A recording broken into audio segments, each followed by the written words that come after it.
This is the Healthy Planet Action Coalition meeting with Herb Simmens, and I'll hand over directly to Herb to introduce himself. Oh, okay. I'm so modest, I don't know what to say, but you all know me. I don't see any unfamiliar names and faces, so I don't think I need to spend any of my time introducing myself. But thanks for coming today. And this is, as some of you may know, I'm sort of a fill-in today because we were supposed to have, if I can pronounce his name correctly, Walter and Hans from Europe to talk with us about the blue cooling initiative, but they had to cancel just a couple days ago. So I said I'd be happy to fill in today and basically talk about my book in the context of language and our advocacy efforts and anything else you want to talk about. I want to keep this very informal today. And as I was starting to say or said, I'll read bits and pieces, a paragraph here or there of the book. But please feel free to ask me a question or make a comment most any times so we can have this resemble more a conversation than a talk. Plus also, I don't know how many people know this, and there's no reason you should know it, but I'm an incredible skeptic of PowerPoint, so I never use a PowerPoint. I'm a disciple of Ed Tufte, if anybody knows Ed Tufte, who's written 4 or 5 wonderful books about how to present information without using PowerPoints. I think we need to speak as one to another in his stories. So everything I say today will be based on the fact that I have absolutely no training in language or anything or linguistics or anything related to the book I wrote, except no exceptions. So I'm completely an amateur. I'd like to think I have some humility about what I've written, so I'm fine if any of you want to challenge anything I say or don't say today. And I guess the first thing is, when you're talking about communication and words, language, we have to remember the obvious that I think, at least I forget lots of times, we're speaking in a particular language. In this case, it's English, which is spoken by no more than about a quarter of the world's population as either a first or a second language. So, and of course, we're talking a particular type of English based upon certain kinds of vocabulary and so forth. So in terms of reaching people, we automatically leave 3/4 of the people out by speaking in English. Just to say, this is not necessarily related to the book.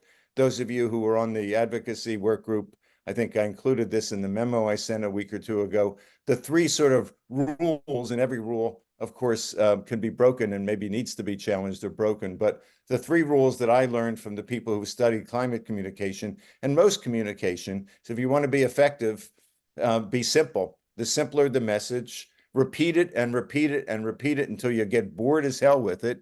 But your audience needs to keep hearing it, and have it delivered by a trusted source. So, with that as a kind of a sort of opening. So the book, I wrote the first edition in 2017, and here it's a climate vocabulary. It's a lot thinner than the current edition here, which came out just a year ago or so. And I was just fascinated with the obvious phenomena that climate was affecting everything. And if it affects everything, then we ought to have language that suits it. And that also maybe using certain words and terms can help convey a message that leads to action, a positive action, whatever that may or may not look like. And for me, it was a lot of fun because I just like playing with words and terms and so forth. So I wrote the first edition in 2017, and then this edition, as I said, came out last year. And my sort of theory, I don't know if that theory is even that maybe too strong a term or too formal a term, but my belief in my own reading and so forth is that the basic guts of the climate crisis comes from the extraordinary energy density of fossil fuels. If we didn't have energy, obviously, along with the fact that the products of the combustion of that energy density remain in the atmosphere and trap heat. So as I put it in the introduction to the first volume, I say the central climate conundrum is why we haven't yet mobilized, knowing we're in the process of destroying our own lives and the lives of virtually every species on Earth. Maybe the answer to that conundrum is simpler than we think. To paraphrase what former Texas Governor Ann Richards said about George W. Bush, we in the modern world were born on third base, and yet we thought we hit a triple. It is our fortuitous, at least up until now, discovery of fossil fuels, and it's not our cleverness, it's not our hard work, it's not our technology, it's not our religion or our economic system that placed us on third base. And now the planet is in the process of throwing us out, essentially, while we attempt to steal home. And so that's sort of the basis, and I still believe that we need to recognize the magic that we often forget. We drive cars that have 300 horsepower under our engine, and we touch with the slightest touch with our foot, and the thing goes crazy. And we take that for granted, and that's in a way that's a huge problem, because we take for granted that this system, this technology, this use of fossil fuels, which we've only had for 150 years or so, is just a flash in the history of humanity. So basically, I guess what I want to do is start by. Can I interrupt you right there? Just since Sure. you wanted to have a discussion. So Absolutely, Ron. Absolutely, Ron. So that just it strikes me as pretty, reductionist, to sort of pin all of our civilization's inventions and progress strictly, on fossil fuels. I mean, it seems like an overreach to me. I'm just, it certainly was a major factor, but I mean, I guess that's lots fair of other enough. things have happened. Maybe if I was writing it again today, I would say the major factor or the overwhelming factor or something. Okay. I would, particularly if you were critiquing it, I would give you I would put a weasel word in there to account for that fact that economy and technology and religion probably have something to do with it as well. Writing and all kinds of things, right? Yeah, exactly. yeah. Point well taken, Ron. Okay, thank you. So what I want to do is I have about, I don't know, 15 or so out of the 1,000 terms in my book that I want to focus on, probably for no more than a minute each or less. And then what I want to read is, again, with dialogue. And what I want to read are excerpts from a 20-page, 5,000-word vision looking back from 2035 for how we actually began to restore a healthy climate. And again, get your feedback and and ideas on that. So, but first, I guess I want to say one of the in the introduction to the book, I talk about some of the importance of language, and one of the quotes was from Bill McKibben, who basically says, "quote Yes, we need new wind turbines and solar panels, but really, most of all, we need new metaphors." And so I think that Bill is a pretty serious, thoughtful guy. He was kind enough to do a review of my book, but it was a pretty weak review. I mean, a blurb, and I suspect it's because the book is liberally sprinkled with various references to cooling, but I don't know for sure. But in any case, I appreciated that he said that. But I also wanted, before I get into the specific words, I want to acknowledge a number of you for the terms that you have provided in your own work. Robert Tulip for net zero heating. You gave me the language for that, which is in the book. Ye Tao for cooling return on investment. Both of those terms, I think, are very important and very powerful new terms that can, over time, help redefine the nature of the dialogue we have. Brian contributed the kelp coin, which I saw on his website at one point. He was selling kelp coins to try to raise money for his endeavors there. Ron, I'm pretty sure this is your term, at least I attributed it to you in the book, industrial cultivator civilization. Is it? You're muted. Said, as You're far still, as I know, oh, well, okay. Anyway, I but Googled it. somebody else may have thought of it. So anyway, so thank you for that.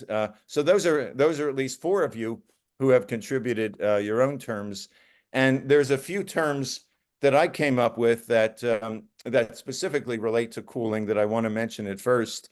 A few of them that we've to some degree or other have adopted. One is ERA, emission reductions alone. A second is direct climate cooling, or DCC, and the third is the climate triad.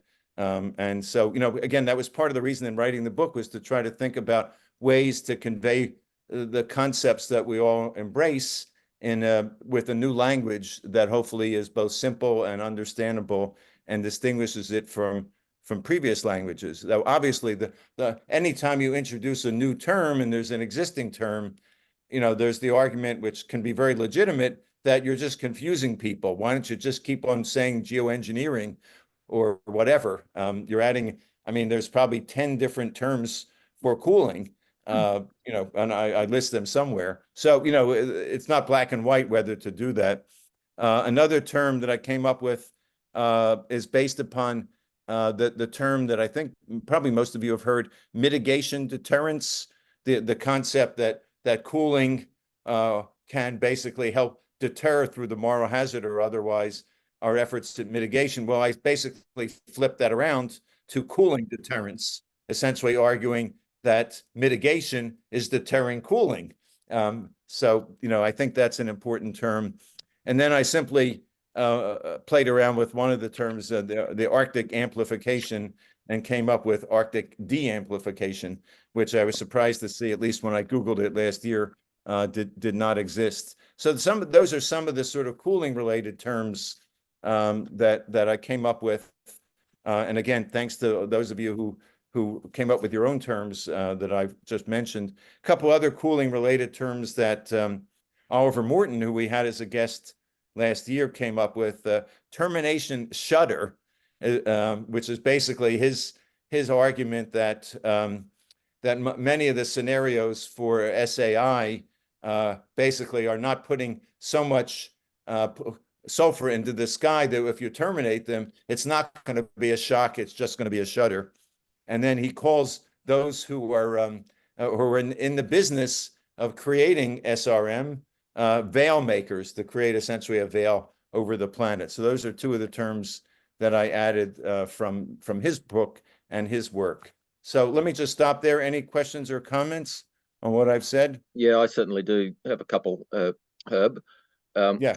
Now, I think what you're doing is just extremely important. It goes back to a theme from Confucius, who said that the rectification of names is one of the key requirements for orderly governance of the state. And so, of course, that was the whole theme of Chinese philosophy and statecraft, that the names of things need to accurately describe them. If you have a name of something that is inaccurate, then that inaccuracy will flow through into bad policy. And to my view, the most glaring example, and I've had quite a debate with Mike McCracken about this, is mitigation. And because what you were saying was, you commented quite paradoxically that mitigation, around this mitigation deterrence, like this equation between mitigation and carbon CO2 emission reduction is the consensus definition of mitigation. But the problem is that emission reduction does not actually mitigate climate change. It mitigates the speed. It possibly mitigates the speed at which we increase CO2, but it doesn't actually mitigate climate change because of like, for example, tipping points could just completely overwhelm our emission reduction. So mitigation is a term that equates to emission reduction alone, and emission reduction alone is a recipe for a hotter planet. And so it's clear. So I've argued, but Mike commented that horse has bolted. That the term mitigation is just so dominant in the climate community. But to me, it reflects a sort of basic misconception, and so I think it's important to think about this language. And so you mentioned my concept of net zero heating. And that's an idea that has not received any traction at all. It's to say that our objective should be that the cooling forces equal the heating forces, and compared to the Holocene norm, is what the net zero heating means. But that is it's essentially a way of providing a logical causal justification for direct climate cooling. And so unless you get the traction around that sort of language, then there's a lack of understanding. There are just major barriers. So I'll invite you, Herb, to respond on that. And then there's two other people who've raised their hands as well. Well, I just want to respond briefly, because respectfully, I don't want to get us too off into a long discussion about this one word and term. But I mean, basically, I guess my decision that I made sounds like what you indicated Mike said, essentially accepting the fact that it's such a well-established term that I wasn't going to try to overturn it. Though I do remember, I don't have it in front of me, that I believe the IPCC definition of mitigation also includes removal. It doesn't, I don't think it uses the word removal.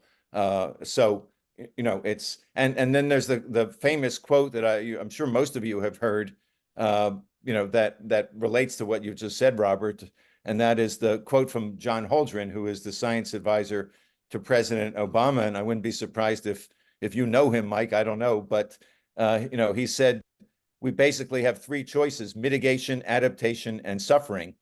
We're going to do some of each. The question is what the mix is going to be. Now that's a very narrow, sort of perspective that doesn't include what we're talking about, unless you do expand the meaning of mitigation to include essentially the triad. So let me just quickly go to I think, Greg, you had your hand up first, then Mike, then Robert. Thanks. I think I'm gonna have to read your book now. Finally, a couple points. First of all, in my perspective, I'm not. You stress, and that we imagine we were born on third base and imagine we hit a triple, and there's no question that humans are arrogant, et cetera, et cetera. But we're also incredibly ingenious, and we're inventive, and we are engineers, and that's and what you look at the onset of the industrial age, I would say it was inevitable for a civilization, an intelligent civilization, to go through a period where it exploited fossil fuels in a similar situation. It's just inevitable, and the point is, so we couldn't build anything. The precision machinery. If you look at the development of human civilization, it came to the point where it needed an energy source. Now, and really there was no other choice that was consistent with the situation of the times and the availability of resources. So I don't condemn humans for exploiting coal.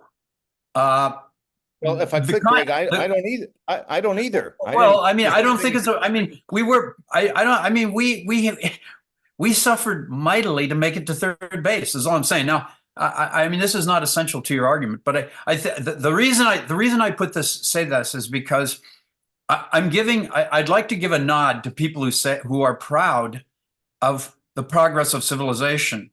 Now, at this point, it is shameful that we're not off CO2, because we've had the options for decades now. But in the 19th century, there was no choice. So I'll just leave it at that. You can answer it. Let me just say a couple of things. You say in terms of terminology. Quickly, Greg. Yeah. Quickly, Greg. Yeah.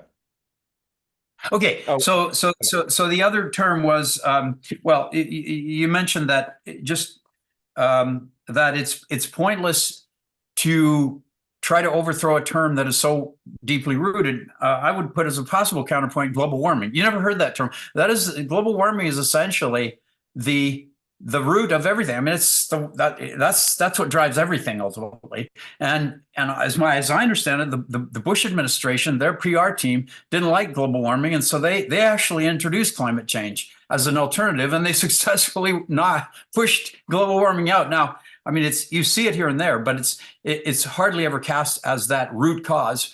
I just throw that out as a potential counterpoint to the idea that it's impossible to overthrow an established term. But anyway, I'm not even sure about the origin story, but I don't hear global warming a lot anymore. Anyway, go ahead. Okay, thanks. The only quick response is I wasn't trying to make a big argument one way or the other by using mitigation. That's all. I was just taking it as it's accepted right now. I'm not saying it's impossible to overthrow that or possible to overthrow. I mean, there are efforts to use global heating and global scorching and all sorts of other things, but they really haven't taken other than climate change, which is actually a more accurate description, or as I describe it in the book, it's global warming that leads to the climate changing. So it's really a combination of both. And, we're using a shorthand. But let me go to Mike. I was just going to comment on Robert's point about mitigation. So the term is actually much more used in the natural disaster community, and mitigation means to reduce harm and stuff. And IPCC sort of took it and went and came with this other definition of to reduce emissions. And there's been confusion about the term, over time about what it means. And so, Robert's really right. It doesn't, I mean, what's worth maybe making the point of is that there are two different sort of uses of it, and the traditional use of it, reducing harm, that is used in the natural disaster community, is actually, I think, what has been the longer used version of the term. And it was IPCC that put in this emissions reduction, and it wasn't really, very helpful in that regard. They just sort of forced that definition out there. And here we are, stuck with it decades later. And that, Robert, Chris. Well, if I could just add, Herb, quickly, the thing is that initially the only thing that was imagined that could reduce the harm of global warming was emission reduction, and so there was this assumption. But now we've moved into a situation where we see that we can reduce the harm of global warming through direct climate cooling, but it's a political thing. Well, what I was going to say is, Mike, I thought quickly, Mike, go ahead. I'm sorry, the point you were making, I think, is that with CO2 having a very long lifetime, mitigation doesn't really reduce it. It just stops it from increasing. Okay. And so, whereas the natural disaster talks about actually reducing harm, building a levee would mitigate flood damage or something like that. But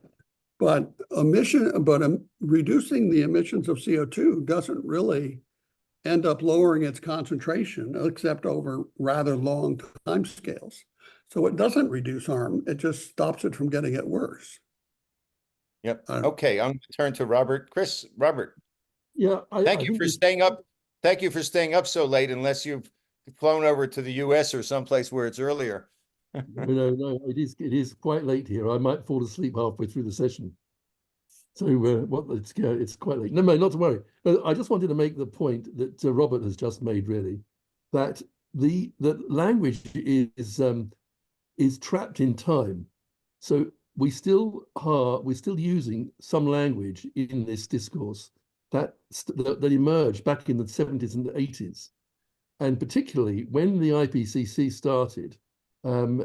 As Robert says, nobody was talking about the geoengineering thing was not there, and greenhouse gas removal wasn't there either. It was, in fact, in the first assessment report, the proposal then was that was in 1990, was to reduce emissions. We could sort out global warming by reducing emissions back to their 1985 level, and that actually meant reducing global emissions by 5 gigatons of CO2 a year. That's all that was needed. And we could do that by mid-century, this century, and we wouldn't have a problem, because the assumption was that we would do that, and we didn't. And if we had done it, we would have mitigated global warming, and we wouldn't have had the temperature rise that we have had, and we would, and the language would have been fine. But of course, the world has moved on. We didn't reduce emissions, we considerably increased them. And what at that time would have mitigated climate change no longer will. And we haven't adapted the language accordingly. I mean, we see this in everything. And this point about naming. I mean, just here's 3 simple examples. Think of Virginia, think of Georgia, and think of Charleston. 3 places in the States, all with names derived from the British royal family. Well, you know, the world has moved on since then, but you haven't changed the names. But you still have the the royal family. In fact, you have a Charles right there, still there today. We're getting to that. We're getting to that, Robert. You haven't moved on either. All right, but I want to move on. The point I want to make, just to close this off, is that we do, it is very difficult to keep the language current in such a fast moving discourse where concepts that emerged maybe decades ago are having to undergo radical change. And again, a critical factor that we should remember, particularly in this group, is that this discourse is carried on largely in English. We are all native English speakers, but a lot of it happens with people for whom English is a second or third language. And for them, it is even more challenging. So there is a kind of a tendency to stick with established words, because for those for whom English is not a first language, it's that much more difficult. So this is what makes this whole thing a real problem, and why the language which you focused on, Herb, is so sensitive and so challenging. Point well taken. Thank you. So I forgot to mention earlier, I wanted to thank a number of you who, when I reached out to, were kind enough to write some kind blurbs for my book. Whether you meant them or not, but you wrote them. So Ron did, Leslie Field, who's not here today, Rafe Pomerantz, who's not here, Aria, you are here, thank you, Aria, and Albert Bates, who I see is here, or at least your name is here. And I wanted to, with no disrespect to any of the other blurbs, just read what Albert wrote, because I find it particularly anyway, I'll just read it. So Albert, what you wrote was, if Banksy, who's the, I guess, British sort of graffiti artist, if Banksy were a guerrilla writer instead of a guerrilla graffiti artist, climate vocabulary of the future might be spray painted through stencils on the walls of UN conferences and Capitol rotundas, provoking passersby to personal epiphanies and Apollo 13 moments. So thank you for that, Robert. All right, moving on. So I want to go through, as I said, I've got about, 15 words, not all of them relate to cooling. In fact, most of them don't, but I thought they were notable enough that it's worth spending 30 seconds or whatever on each one of them. One is a term actually that Klaus Lochner, who many of you may know, who's been at Arizona State and basically one of the folks who's helped to perfect DAC machines and so forth. He came up with the term carbonetics to describe the kind of the science and technology around DAC machines. And I'm just wondering if a term like that could be extended. I like the sound of it.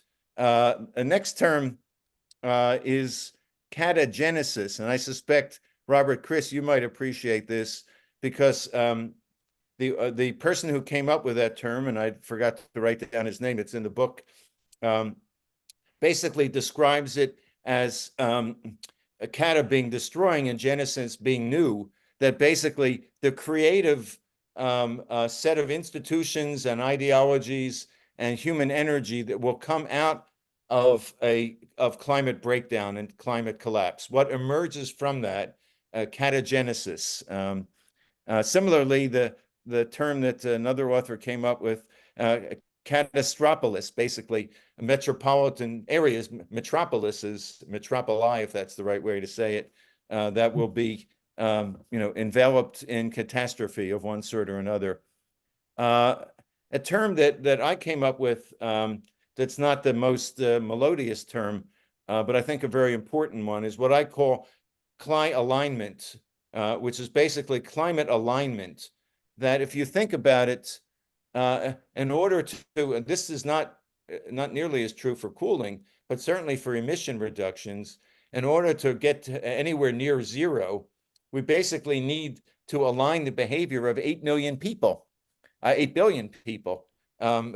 Because, you know, theoretically, one person in rural Siberia or so, if he decides to burn something 10 years, 30 years from now, when we're at net zero, and he pumps up some oil from the permafrost, then we're no longer at zero or so.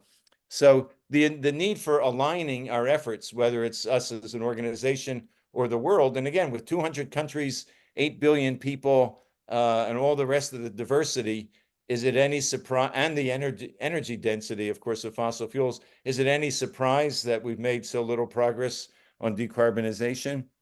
Another term I came up with that I think has some applicability or some potential uses is based upon the term pharmaceutical or nutraceutical, and I came up with the term climaceutical, basically some product or service that can ameliorate forcing climate change, climate impacts, or whatever, everything from a special clothing that you wear that could repel heat on a hot day. And then I was thinking about it, preparing for today, you could actually say that DCC is a climaceutical, if you will. It's a means of essentially, sort of healing or making whole or healthier the planet. The next term, these all happen to be C terms, is climatelateralism. And it's the concept there that, as we've seen, it's very difficult, getting back to climate alignment, it's very difficult to get 200 countries to agree on anything. We saw that with the United Nations Environment, what's the A stand for, agency or whatever, the UNEA meeting in Nairobi a few weeks ago, where there was apparently total chaos in terms of even taking the first baby steps towards cooling. And so the idea, more and more, what's happening in the world is is a bilateral or multilateral approach. So basically, climatelateralism is my term for multilateralism that's related to climate action. We're a group of countries or a group of industries, and that's happening as well, cross-national efforts by various industries, the steel industry, the shipping industry, and so forth. We see it with the IMO, if you might say that's a form of climatelateralism. The next term, and again, stop me if you have any Ron, do you have a question? I was, well, you moved up, but I just wanted to make the comment that may be pretty obvious to our audience here, but the catogenesis idea, and I think you remember this, Herb, you may remember this, is one of my peeves. It's this idea that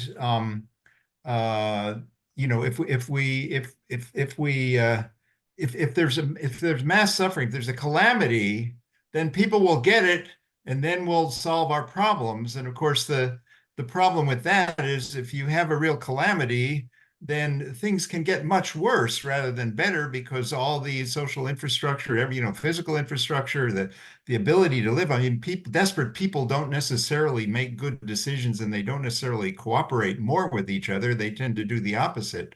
So this is, I think, quite relevant to some of the arguments we're getting from folks like Greta, unfortunately. I mean, I love her, bless her heart for what she's doing, but this idea that if we could just have the revolution, then things would get better. Well, that I think that's been very prevalent on the left, to be honest. That kind of thinking, the kind of Marxist capitalist breakdown, and from the ashes of the old, the new will rise, and so forth. And so it really is something I think we need to address, that we don't really want to have a calamity. We want to keep that from happening, so that we can actually improve our situation, or deal with it, or address it. Yeah, well put. And I certainly didn't mean to suggest that I endorse the concept by mentioning the term, but it is a fascinating term. But everything you've said is very well taken and could be a whole hour-long debate in itself. But maybe another time. I haven't actually. I'm just now looking at the chat here. I don't know if anything is in here. If there is, maybe somebody can mention it to me. I won't take the time to read it. I'll just mention on catagenesis that it's a word with a Wikipedia page for its use in petroleum geology. So it's one of these issues that if you make up a new word, you might suddenly discover that it's got an established use. And yeah, so well, this is not a word that I made up. I just didn't have the name of the author in front of me. There's a whole, I think his name is, I forgot it, Homer something or whatever. He's a Canadian, I believe. Yeah, I put his name in the chat, Thomas Homer Brown. Okay, yeah.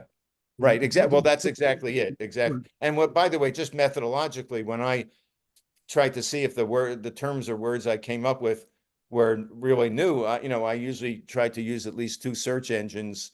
And if the term was used in a completely different context, I considered my use of it new. Interestingly, and I found this so amusing, that at least 4 or 5 times a term that I would come up with that I would then do a search on turned out to be the name of a rock band or a heavy metal band. So I don't know what conclusion to draw, but after a while I just started laughing. I almost was anticipating that's what I would find.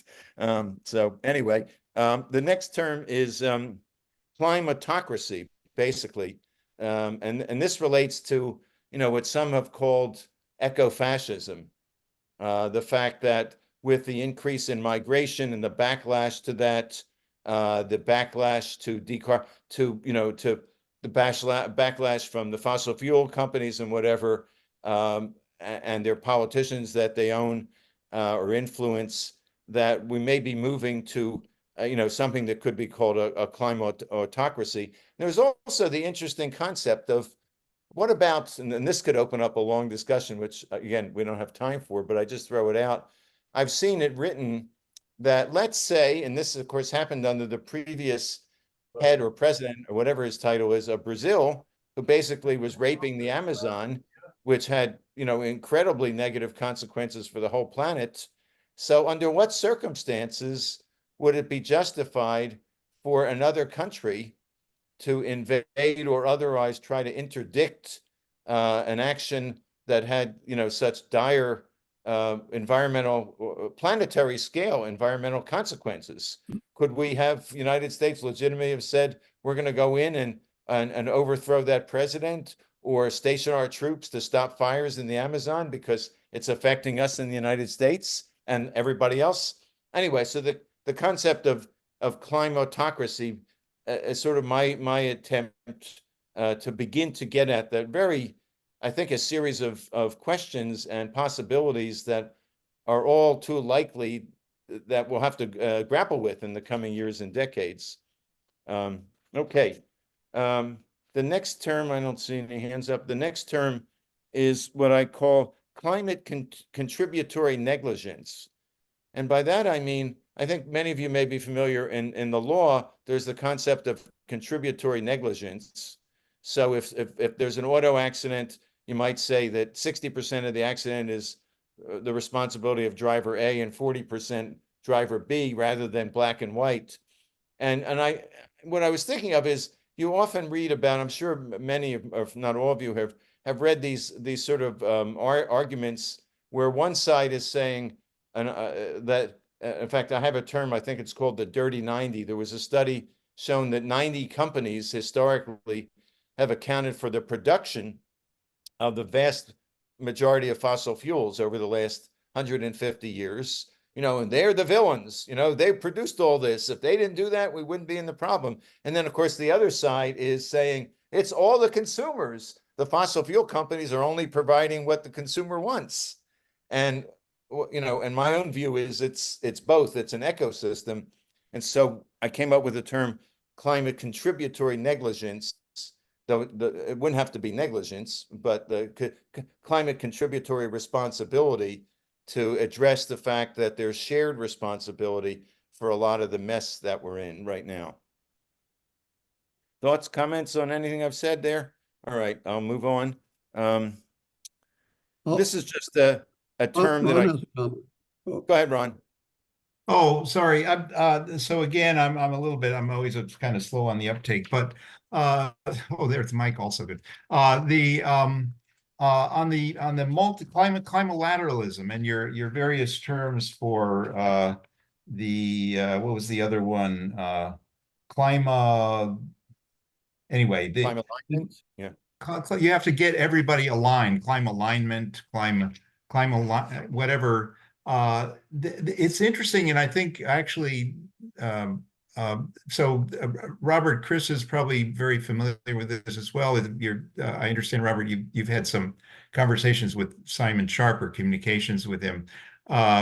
Is very strong advocate of breaking down that one of the problems is this kind of, these kind of attempt to get to these universal solutions that then just collapse, like and that therefore we should really focus more in on getting people in different sectors together in different specific countries. He goes in his whole book about and also in economic, to stimulate tipping points in economics, and so it sort of, I mean, I'm very sympathetic to your thought that it's a huge lift, to transform the economy to a green economy, and it's going to take a long time, and that's why we need direct climate cooling in the meantime. But to do that lift, Sharp actually has a lot of really great examples of how to do that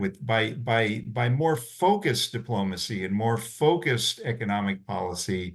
And I think it's, so it sort of goes against you don't need everybody on the same page. You need, and maybe it's your next point, you need keep, but within each sector, you need the major players, and you need and actually, Robert, at one point you said you were going to go see if Simon would talk to us. So if you'd be inclined to do that, I think that would be great. I just about finished his book finally. Okay. Right. I think your point's well taken about you could say client alignment and climatelateralism may be somewhat contradictory, or at least you have to explain how the two fit together. It may be the alignment between a group of 20 countries that work on a particular geographic or functional area, as opposed to all 200. Mike. You're muted. I'm sorry, I was just going to say I was involved in an interesting discussion this morning that what we need to try and avoid is pitching it as a good versus evil kind of thing. So when you were naming the companies, for example, that the problem is if you basically do what people are saying of stopping all CO2 quickly, if we don't have replacement energy in place, there's going to be riots in the streets. The prices, will have risen, and you'll have all kinds of problems. So we really need to promote, climate lateralism or whatever it was, to try and make sure that you're pulling all of the approaches together. We need more renewable supplies. We need to try and reduce demand and other things, but we've got to somehow get it so we don't frame it as good versus evil. Climate gradualism. How's that? Oh, there. Well, I forgot to say that I am open to doing a third edition. So if you have any terms, I will write them down or put them in the chat. Okay. And you just got one, Ron. So your name goes along with that. Climate gradualism. Okay. Robert. I wasn't me saying that. Whoever said that, yeah. Robert. Okay, so somebody else is talking in the background there. I don't know what's going on. No, I just wanted to say that one of the things that I find really interesting about these various elements is that Simon Sharp is a good example. That when I read his book, I was sitting there kind of, this is wonderful. I wish I had written this. I could have written this. This is what I want to say. But what was special about it was that he was telling the story about a systemic approach. It was all about the system, about the fact that you've got this complex set of stuff all going on, all interacting. It's all interwoven. You can't unpick bits. You can't always predict how things are going to affect each other. And you have to accept that that's the environment. There are no silver bullets, that you can't deal with this in a reductionist fashion. Now, what was interesting is that he does not use systems language in his book. He doesn't use the catchphrases that trigger me, that I think, oh, these are systems words. He uses other language, but actually the concepts are all systems concepts. And I see this everywhere. And it's a very, very powerful approach into these topics. And it's one of the things that once you get into that, you begin to appreciate how challenging these issues are. And again, Mike has just made reference to that. You know, we can't suddenly make these changes because they'll have widespread impacts. On the other hand, it's that, you know, we're up against a time barrier here, because have we got time for gradualism? Or if we're not going to have riots on the streets because we force a rapid change to to reduce CO2s, we're going to have riots on the streets a little later because people won't be able to get food, you know, or they won't be able to transport, you know, a whole range of other factors as systems begin to collapse. So we constantly have to see this, in my view, through a systems lens. And that language is there for us to use. And hopefully, as you work, Herb, on your next edition, we'll see more patently systems language emerging. Well, I think that I've got a bit of it in here, but you know, but part of what you just said struck me, because essentially you're talking about time frames, short term, long term. The other day for a talk I was giving, I went through the book and I came up. I don't have it handy now. We don't have the time. No pun intended. But I came up with about 10 or 12 terms that relate to time, because climate is screwing up all the time and space, basically. So like one of the terms I came up with is time migration. So for example, if previously everybody went to Southern Europe in the summer, right, for vacation, and now because Southern Europe is becoming unbearable, they're going to go at a different time of year. That's essentially a form of time migration. Or instead of not going out between 12 and 2, now you don't go out between 10 a.m. and 4 p.m. because the heat, you're migrating your time. But I've got about a dozen different terms that relate to what I think is a really fascinating and scary concept. Oh, and by the way, that reminds me of maybe what is the most, of all the terms in the book, the one that grabs me the most is a term I came up with that I call the Southern Shift. For those of us who are in the Northern Hemisphere, I guess pretty much everybody except Robert, essentially when you go to sleep at night, the climate where your bed is, your house is, will have by the next morning, will have shifted about 80 feet further south. Think about that. It's this, so that's why I call it the Southern Shift. Essentially, it's happening as we're speaking with each other. So if it's 80 feet in 10 hours, that's 80 feet an hour, 8 feet an hour. So we're 8 feet south of where we were in terms of the climate. Obviously, these are just, you know, crude approximations.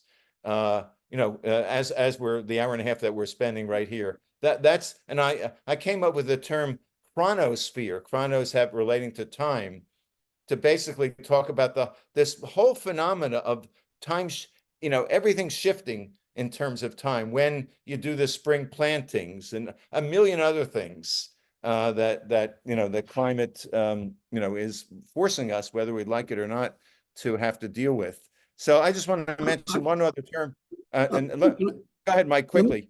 I just want to go back and say I don't like climate gradualism. That wasn't really what I meant. What I really wanted to say was, what we have to do is build substitute energy as fast as we can, faster and faster. So we've got to, you know, it's sort of speeding the effort and replace it, because right now renewables are less expensive. And so if the more you can build and get online, the better for everybody. And okay, let me just mention thanks, Mike, the last term before I start reading excerpts from the book from the vision for the last part of today's conversation. And that is the sort of twin concepts or related concepts of social proof and the bystander effect. And I mention that because I think that's very, very relevant to our dilemma in trying to, change the minds and hearts of those who make these decisions. And the idea of social proof basically is that most people, because of how we're, acculturated, and again, this may vary from country to country or culture to culture, it's not 100%. We look to others for our cues. And the bystander effect is the classic example in the United States, supposedly, was when this woman was stabbed in Brooklyn 30 or 40 years ago, and nobody came to her aid. There were 30 people there. And, the idea is that if one person had come to her aid, then everybody would have, but nobody wanted to be first. It's the bystander effect. We all sort of look for, is this okay? Am I going to get ostracized? Am I going to get looked at? Am I going to get frowned upon, et cetera, et cetera?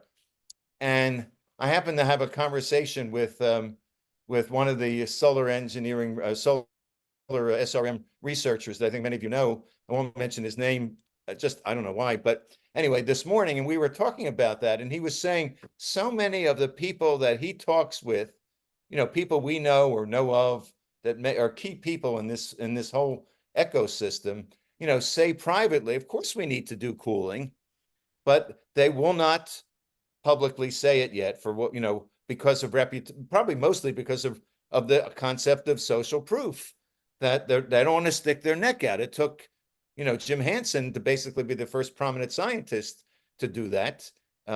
So I think that term, whether it's the term or just the concept, I think is so critical in terms of as we do our work, and in terms of trying to find ways where we can, for example, have a group letter, like you're doing, Ron, with your great work on fuel oil and bunker fuel. It's not just Ron Bayman sending a letter to the IMO. It's getting a whole group of people that have credentials to say that. And on a different level, I think that's so key. Sort of getting away from the term now, just back to the idea of advocacy. That for in some cases, we and others will have to convince these people, or try to, that it's the right thing to do and the necessary thing to do. But in many other cases, it's not about convincing them. It's finding a way to give them the social support and courage to say publicly what they believe privately. And I think that's important as we hone our advocacy strategy to make that distinction, or try to make that distinction. You can't always read somebody's mind, but in the course of meeting with people, you may be able to get some insight. Somebody says, yeah, well, he may say that publicly, but blah, blah, blah. Anyway, let me move on, unless there are any other comments or questions on what I just said. All right. So what I want to do is, what I tried to do in this 2035 looking back, and in the first edition, I wrote it in 2017. I wrote it from 2025 looking back, and 8 years ahead. And I was very pessimistic. I didn't know anything about cooling then. I mean, I had an entry on geoengineering that was pretty negative about it, back then. But this is an effort here, and it's fairly lengthy. It's 20 pages long. Maybe I was too ambitious, because I'm both trying to tell a story about how, in a systems perspective, to use your perspective, Robert, to look more as broadly as I could in this narrative of not just the quote unquote solutions, but what were the social movements that began to get us to the solutions, climate justice and activism and all the other kinds of things that go hand in hand with getting to where you were. So I would encourage you to read it. And if you want to buy the book, fine. But if you simply want to read the vision, just email me, and I'll send you a PDF just of the vision. Happy to. So anyway, so what I'm going to do is just pick out some sentences and paragraphs. Again, please raise your hand or whatever if you've got a comment. Again, and that's just jumping around, so it's not going to sound like a smooth story. The reading the whole thing would take about 40 minutes or so.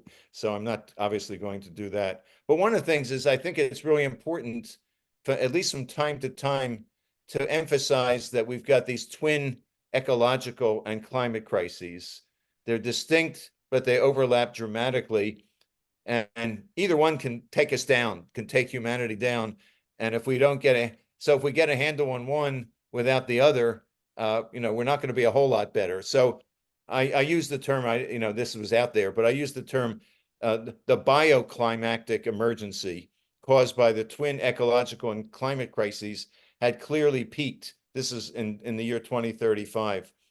Then I say the Earth print, which is the sum of humanity's impacts on the planet, improved for the first time. I was surprised I'd never come across a term that really is intended to be like your climate footprint, but for all of us together. So I was surprised that term did not exist in this context, the Earth print.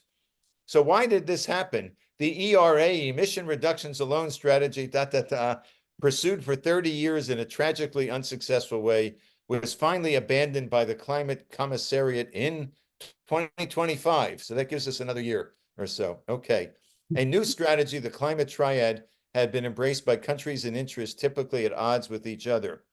Multi-solving, the climate, ecological, and inequality trilemma was also a key component of planetary comeback.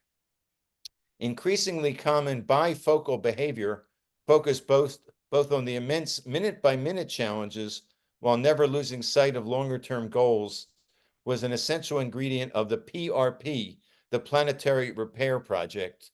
So I have a few different terms that I use for, restoration. Here I call it planetary repair. I'm not advocating that, we adopt that, but I sort of thought I'd put a few things in and see what people, responded to.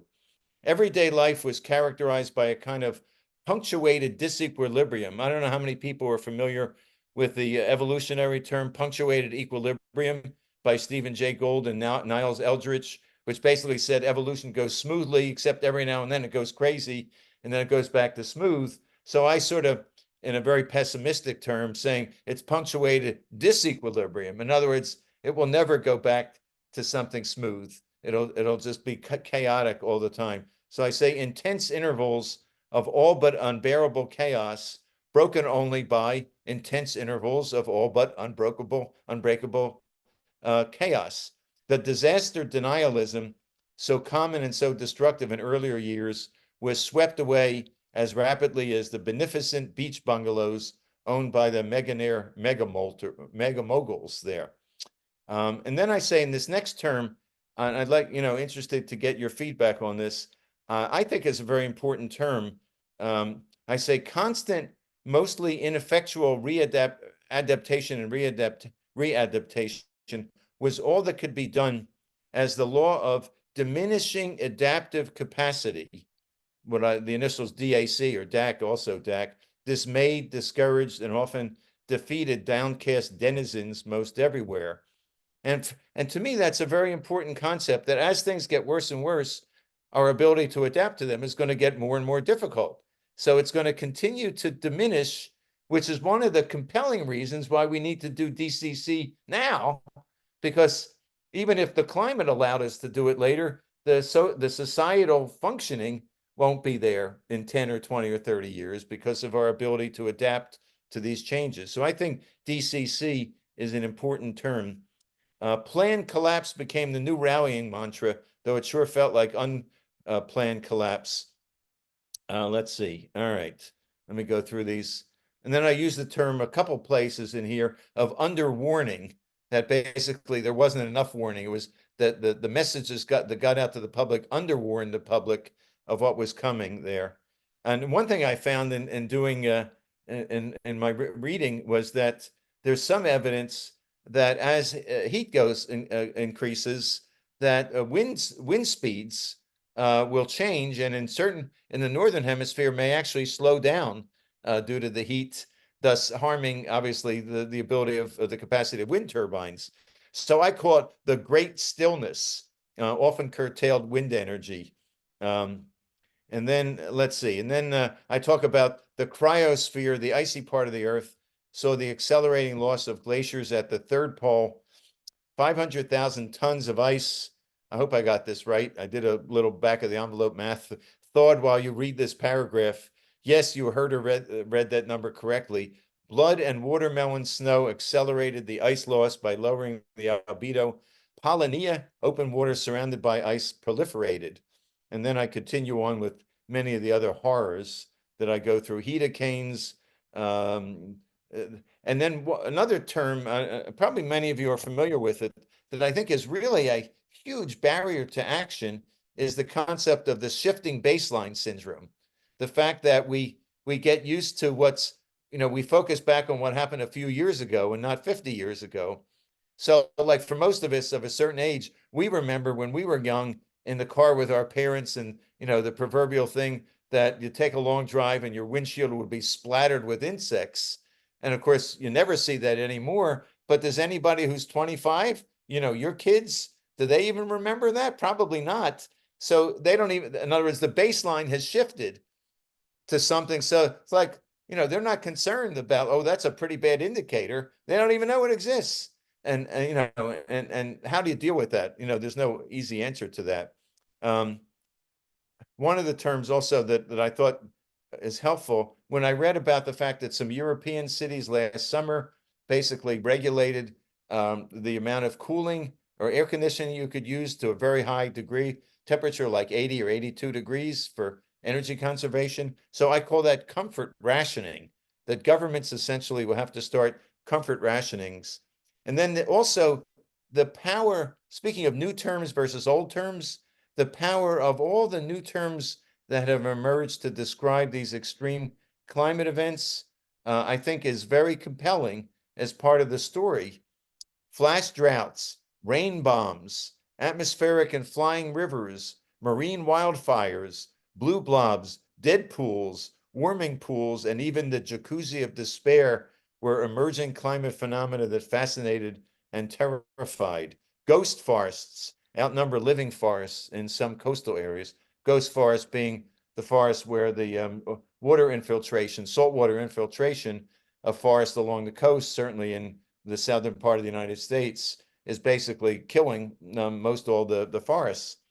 And then I have similar terminology for the Arctic. The cryosphere, particularly in the Arctic, all but disappeared as tundra turmoil, permadeath, drunken trees, methane craters, and zombie bacteria reshaped what is now known as the Great Lost North. The dreaded Arctic Blue Ocean event dramatically accelerated global heating. Peat peril turned super carbon-rich peatlands into carbon clogs, underground zombie fires lasting for months, and I go into that. And then sometimes I just had fun trying to do a lot of alliteration. So this paragraph was cliff crumbles. See if I can read this. Cliff crumbles, crackled, cackled, and crunched into the night, serenading a sonic soliloquy for many miles, particularly along the English and the California coasts. The climatification of so many landscapes turned felicitous, fecund fields, forests, and fjords into barren, bare, and bald badlands there. The great retreat from coastal living due to seaflation, so this is my term for sea level rise, seaflation, generated fear, chaos, and slow motion tragedy. The sea lost most of its memory, a phenomenon known as ocean Alzheimer's. Both OA, ocean Alzheimer's, and a newly observed illness, the marine sensory disorientation syndrome, resulted from the ever-accelerating PATT assault, plastic, acid, temperature, and toxics on the world's seas. The loss of ocean nutrients became so acute that omega-3 oils are now called omega-2 oils. And then I talk about the AMOC, et cetera, and I'm going to go through this. Talk about the permacrises. And one of the things that fascinates me is even sound is changing. The sound of climate change is influencing everything. So I call that the sonosphere. Even the sonosphere, the sounds around us, changed as increasing biophonic discord took over. Cries were heard on land, sea, and air as the mass migration known as the Great Biotic Migration proceeded. The billions of creatures who perished were victims of biotic genocide. And then with respect to our Pacific Islands Task Force, transplant nations, those small island countries most threatened with sea level rise, solidified plans to climate cohabitate with willing nations. Okay, so I'm going to shift now to the cooling part of the section so I can wrap this up so there's still some time for discussion here. I'm going through page after page here. Bump. All right. I talk about climate justice. And this has to do a section on equity that I think is relevant. I say loss and damage negotiations successfully provided many billions to countries in need. Fair share climate restoration quotas were enacted into international law, helping to ensure that those countries and interests most responsible for climate breakdown paid for carbon reductions, removal, and direct climate cooling. The International Climate Cap and Quota Commission oversees those transactions. So I wanted in this here to also, maybe because of my background working in government and institutions most of my life, I wanted to also describe the need to create or give new powers to lots of different institutions. You know, it's one thing to say, we agree to do this, but who are the institutions that are going to manage it and run it and maintain it? Or that's so. For example, I say the International Climate Rescue Reserve Bank provided liquidity, including through the newly minted Kim Stanley Robinson carbon coin, the KCC. And then here we go. All right. And then I talk about cities and buildings there. One of the things, I don't know if anybody has heard this term, whether you have, Robert, Chris, PUTS, personal urban tanks, which are known as Chelsea tractors in London, the big SUVs, lost their cachet and occasionally their tire air as a successful campaign leafleting and even deflating tires led many people to bench their vehicles. And that's actually a campaign that did start in London, where groups of climate activists deflated hundreds of SUV tires. I'm not sure what the consequences of that. Then I talk a bit about the regeneration of agriculture and degraded lands, the permaculture movement, and so forth. And then, so basically, as we get down to the end here, the climate triad, the great gamble, I say the decisive social tipping point came when independent scientists and climatarians, which might be, you know, a name for people like ourselves, climatarians, petitioned people with authority, primarily the Climate Committee to Save the World. And this is my concept of a group of elite billionaires and all benign, and others who are taking over because they see governments are too incompetent, to recognize there was an alternative to the failed ERA model, the climate triad. And then I describe that. And I talk about the urgent need for a planetary tourniquet, a term I got from you, Ron. And then with the planet on the verge of overshooting. That's Robert Tulip's term. Not mine. I got it from Robert Tulip. Well, in the next edition, sorry, Robert Tulip. I heard it from you, Ron, but I didn't realize that. Okay, there's one change. Okay, let's see. So I came up with okay, so the Climate Committee to Save the World embraced the triad, but did not have the authority and resources to make it happen.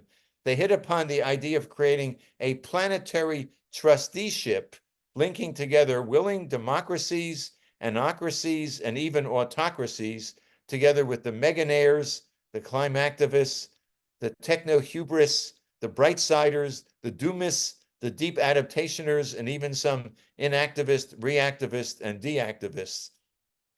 They recognized the triad was an exercise in techno-hubris, but one with a decent chance of succeeding and the least bad of all the solutions on offer. And the committee also knew that the speed, scale, scope of this effort would require a climate Manhattan Project, So a coalition of climate-willing governments work together. Okay, under the vehicle of the planetary trusteeship, the committee was able to directly influence made by decisions and by corporations and major institutions. Remarkably, the committee committed to dissolving the trusteeship in half a century, or as soon as a safe climate was restored. We will see whether that promise is kept. And then I talk about the actual physical stuff. Lab and field experiments, singly and in combination, tested well over a dozen technologies to directly cool the climate. And then I list them all, and this was taken directly from your paper, Ron. And this, I don't know how many people know this anecdote. These approaches built upon an earlier ideas, including the first such cooling proposal that I'm aware of, ping pong balls. The pioneering climate scientist, Roger Revelle, I don't know if you know him, Mike, proposed to President Lyndon Johnson in the 1960s that a massive number of ping pong balls, what I called a ping pong panacea, be placed in the ocean to cool the climate. No record of LBJ's response has been recorded, but wouldn't we all have loved to have overheard that conversation? And then I talk about carbon removal and list all the techniques there. And then the one I mentioned is one I'm almost positive I got from Rafe Pomerantz in his paper. The two Pinatubos emerged as a leading contender. This approach called for a quantity of sulfur or other materials powerful enough to cool the planet twice as much as the 1 degree that Mount Pinatubo cooled the planet in 1991. The effectiveness of this approach was demonstrated as rangers in Hudson Bay, Canada, noticed that polar bears in 1992, the Pinatubo bears they were called, were unusually larger and stronger. I got this from, I think, from Oliver Morton. This was likely due to the additional ice formed by the cooling of the climate, allowing these bears an enhanced habitat, which I think is a great anecdote. For the first time in several decades, climate summitizing succeeded. After two years of debate and analysis, the world community came together at COP29, it gives us 6 months, to commit to a triad-based climate restoration plan. 3 more years of field testing and working out the critical government, finance, and equity provisions led to the first deployment of cooling and removal in the late 1920s. And then I'm sort of getting to the end. You'll be relieved to know 5 billion watched as the first SIVs, stratospheric injection vehicles, released their sulfur payloads high in the sky. Celebrations, incantations, and demonstrations brought people together for the first time in decades. On the split screen, one also saw sleek sea vessels with slim snouts meticulously crafted to deliver designer salts to brighten marine clouds. As the vessels tacked through open waters on their way to dampen a potential hurricane or help save an endangered coral reef. Once once exotic technologies did their share, and I probably screwed this up, Ron, you'll tell me at some point. Drones thinned cirrus clouds. I see David Mitchell is here. You're still here, David? I think you left. Oh, there you are. So the cirrus cloud, buoyant flakes of rice husks cooled the ocean while brightening marine clouds. Solar-powered fizzball units injected nanobubbles, cooling the waters. Vast areas of ocean deserts came to life using marine permaculture techniques. And then I talk about kelp and Brian's work, ocean iron fertilization. On land, is Barbara still here? Yes, Barbara's. On land, mirrors were carefully deployed by the millions, transforming the climate by reflecting heat and cooling farmland, buildings, people, and animals. 1 billion white and green roofs transformed cities and countryside alike as friendly climate color wars broke out as communities competed to be the first to whiten and green their roofs, their roads, and their structures. Ecosystems were restored 1 hectare after another using geotherapy, regenerative agriculture, hydroecology, and more. These efforts engaged millions and millions. Removal efforts focused on land and ocean. Hundreds of thousands of direct air capture machines popped up. A whole new field of carbonetics was created. And then I talk about the soils and biochar, if you're still there, Albert, biochar and terra preta. These and other nourishing interventions help restore the biotic integrity of millions of acres. And then These and other techniques were managed and orchestrated by the climatocrats and scientists at the World Climate Organization's Center for Climate Restoration. And then I talk about the need for artificial climate intelligence to help manage all these, approaches going on simultaneously there. When changes in rainfall and temperature in some regions benefited some countries more than others, a carefully designed international triad equity plan, pact rather, guaranteed that those countries who are harmed would be compensated fairly and fully. And then I talk about people's lives start improving. Social divides began to heal with the institution of a Climate Truth and Reconciliation Commission. As of New Year's, I'm finally finished, the next two paragraphs. As of New Year's 2035, the triad-based restoration movement was proving that it could succeed in achieving the unthinkable this century, beginning to restore a healthy climate. To celebrate the success, revelers in 450 cities celebrated by cheering as 450 climate concentration clocks showed the first decline in CO2 concentrations since the Industrial Revolution from, you guessed it, 451 to 450 parts per million.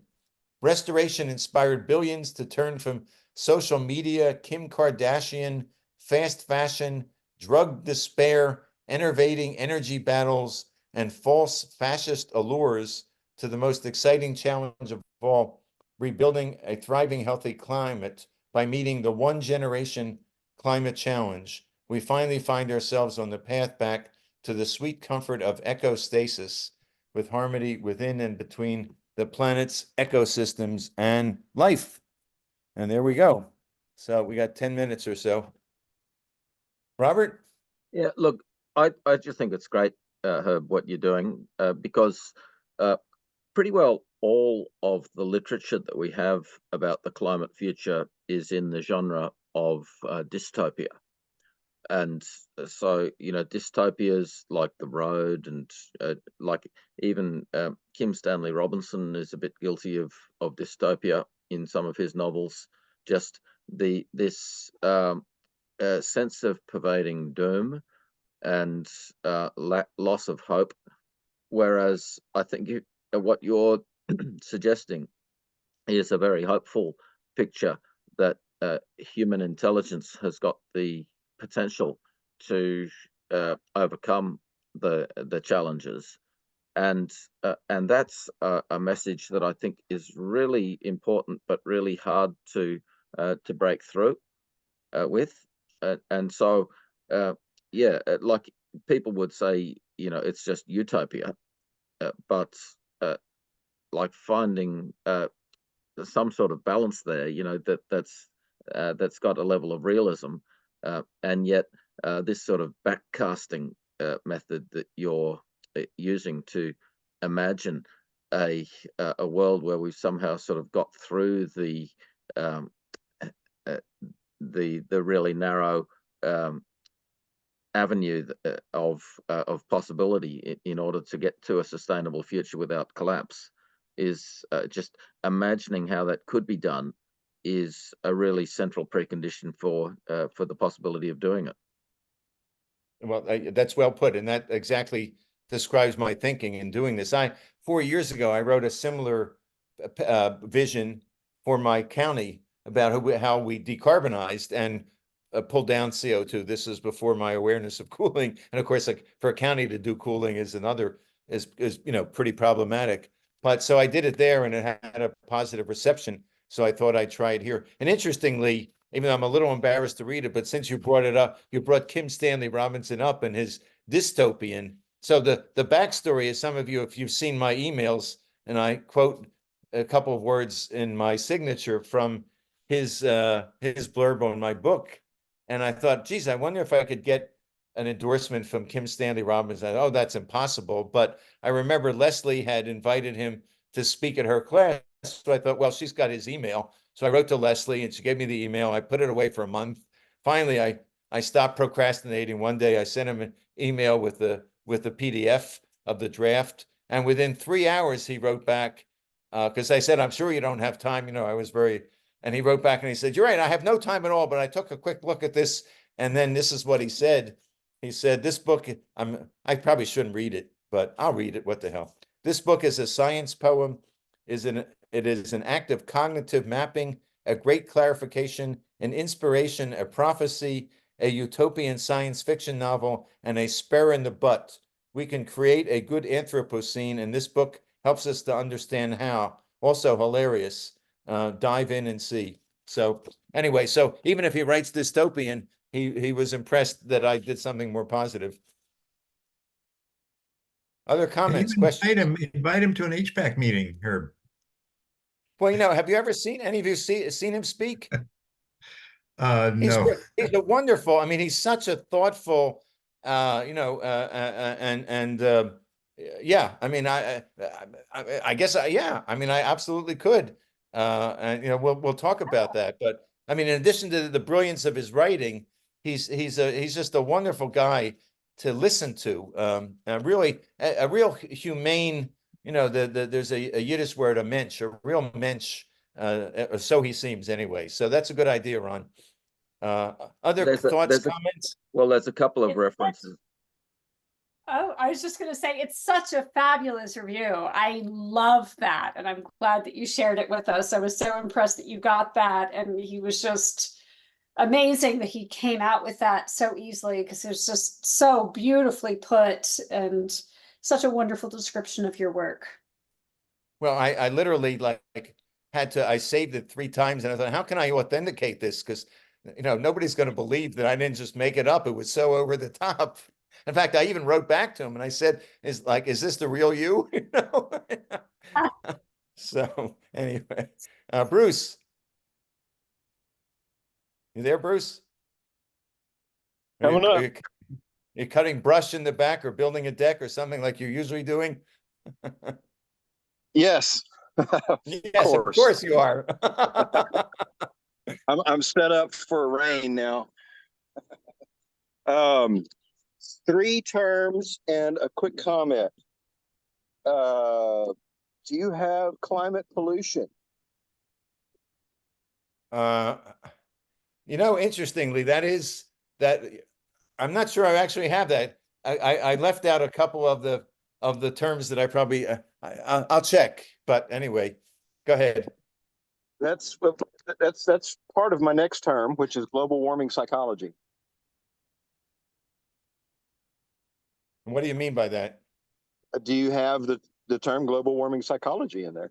No, but what do you mean? I mean, how would I describe what that means? I don't know what that means. Well, by the definition of climate pollution is something that is known and that we are familiar with, that we don't react to psychologically with doubt and paranoia and delay and all that. So that's those 2. Another just miscellaneous, dragon mouths. What was that? A dragon mouth. Dragon mouths. Dragon mouth is a methane eruption crater, which may or may not be an eruption. It may be a pingo collapse. But everyone is familiar with these so-called methane eruption craters in the Arctic, especially in Siberia. Their colloquial term, I guess, is dragon's mouths. And my comment. I'll make a note. Yeah.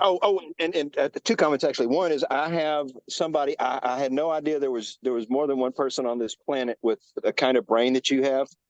I worked with a gal 6 or 7 years ago who was pitching all the major networks. She's a climate caster, and she was pitching the major networks for a 30-minute show on climate change. So climate caster is another one. And by the way, I love your words, your definitions, as well as your prose. Very colorful and thought-provoking, and just keeps one's mind moving. My comment, real quickly, every time, all the time, no matter what group I'm on, including this one, emissions reductions are referred to as mandatory. I've written about this several times to this group and never had a response. I really want a response. I think what I need to do is title, a subject line. There is no such thing. There is no science that says that emissions reductions are required. The science says we have to reduce our energy imbalance. We can do that with emissions reduction in thousands of years, global CDR in decades, and in DCC quickly. It's the scenarios that say that we have to do emissions reductions. So I'm gonna, Bruce, so I'll cut you off because we're at the end of our time. So I'll invite Herb to respond.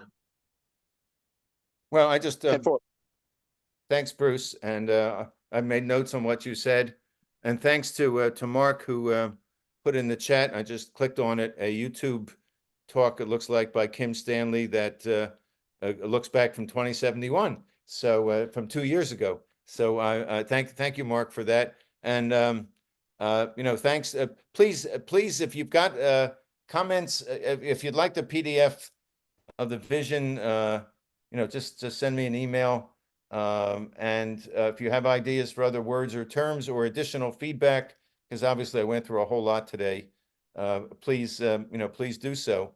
And also, if you have, I mean, my main goal, I mean, I enjoy speaking about it. I enjoy reading, doing readings and so forth. But my main goal is to try to, you know, as subtly as I can, you know, sort of infiltrate cooling into my message here. And so if you have ideas for other groups I can speak to or with, please let me know. You know, it's I'm trying to sort of sneak it in through vocabulary as opposed to like a direct hit. But you know, we'll see. But anyway, thanks everybody, and look forward to seeing you on the trail. Any last comments from anybody else, particularly anybody who hasn't spoken? If not, I'll turn it back to you. I was going to have a quick comment. This is Greg Slater, which is to some extent, the presentation here reminded me of beat poets in the 50s reading their poetry to in coffee shops or whatever. Oh, If you know those, if you know the reference. Anyway, thanks. It was great. well, when I was in graduate school, Allen Ginsberg, maybe the chief beat poet, spoke to us one night at our dorm, and this was in the height of the Vietnam War. Never forget that. And you know, and everybody's saying, "What should we do? What should we do?" And his answer was, "Breathe." That was like the last word he said. He left for the night. So I will leave you all with that. There's nothing better than to take a deep breath and move on with your life. Thanks, everybody. Yeah, thanks so much, Herb. I'll just Thank you, Herb. mention the comment from J.M. Keynes that I put in the chat, which is that ideas are much more important than is commonly realized. And indeed, the world is ruled by little else. And it just shows that it's, you know, sometimes we think ideas are not important, and yet it's really central. Thanks, everybody. Are you going to save the screen, the chat, Robert? Yeah, I'll do that, and I'll circulate it. Okay, great. Yeah, if you could send that out, because I'd like to read those. Thanks so much, everybody. Okay, Thank you. bye-bye. Yep. Bye. thanks, Herb. It's awesome.